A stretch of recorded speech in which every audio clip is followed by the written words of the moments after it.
What's up, YouTube? In this video, I'm going to teach you guys something that is going to revolutionize your life. Yes, I'm talking about how to actually study from home during COVID. All right, so the very first tip that I want to mention is to not wear pajamas when you are studying at home.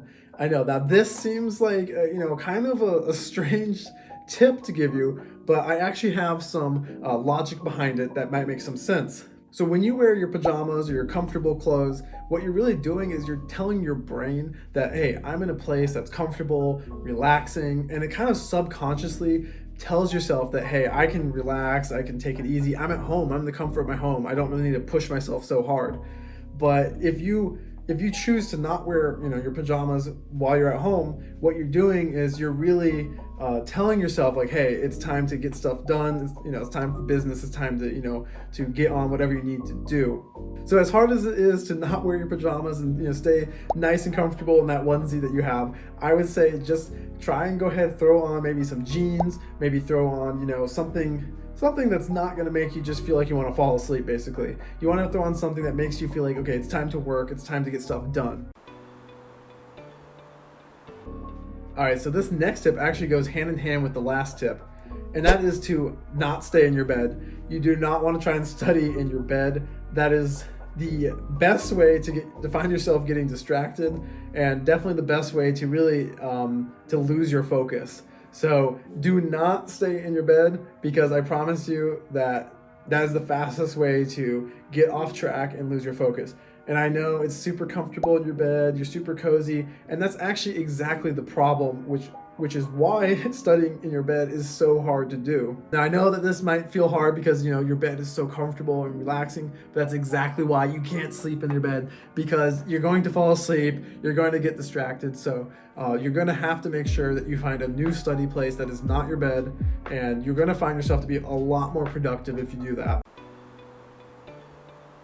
So one of the other problems from studying from home is that when you're studying from home, you don't really have as many, things that you have to go to throughout the day. So your schedule ends up being very free and very open and very unstructured.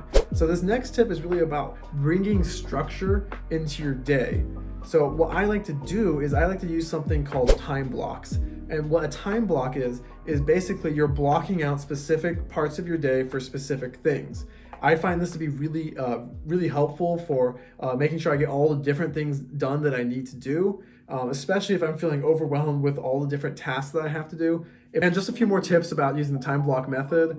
So typically for studying time, I like to schedule my study blocks into about 45 minutes or so, maybe to an hour long blocks, nothing longer than that, because you typically begin losing focus and your ability to retain information around after an hour or so. So what I'll make sure I do is schedule out, the 45 minutes or so where I'm just purely focused on what I need to study on, and then give myself a break, give myself 5-10 minute break or whatever, and then go back into another 45 minute block. So it's like you're doing a block, another block. So if you want to do 4 hours, maybe you do 4 study blocks of around 45 minutes each or so, and give yourself 5-10 minute breaks in between.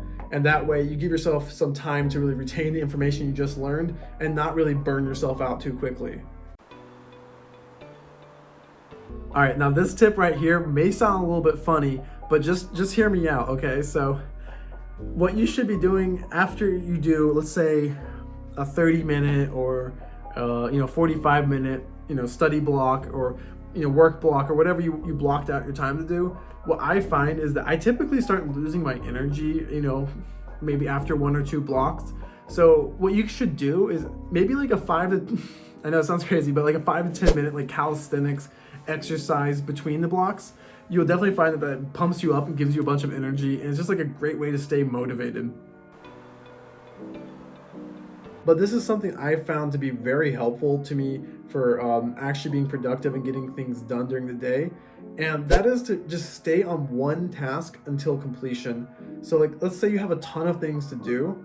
You're not going to want to spend your time split, okay, I'm going to spend 10 minutes doing this, 10 minutes doing this other thing, and 10 minutes doing this other thing. What I found to be most productive is to really just focus on that task until you're just done with it, and then move to the next item on your to-do list. My next tip is that you want to make a to-do list. And I have some tips on how to make to-do lists a little bit more productive for you. And that is, number one, you don't want your to-do list to be just too excessive. I would say kind of keep that down to about like 5 items or less.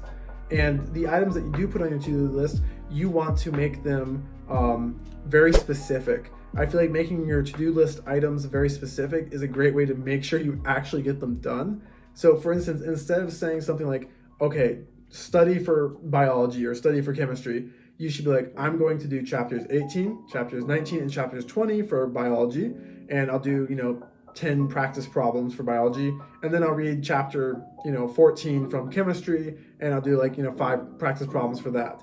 That's a lot easier to accomplish than just being like, I'm going to study biology and chemistry.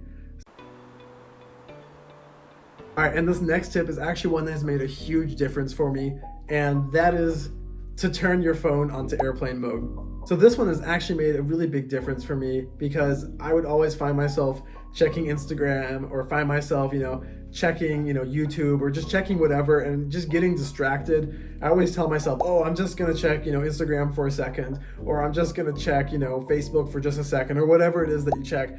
It never is a second. It always ends up being like 20, 30 minutes, and then you're just like, wow, where did the time go?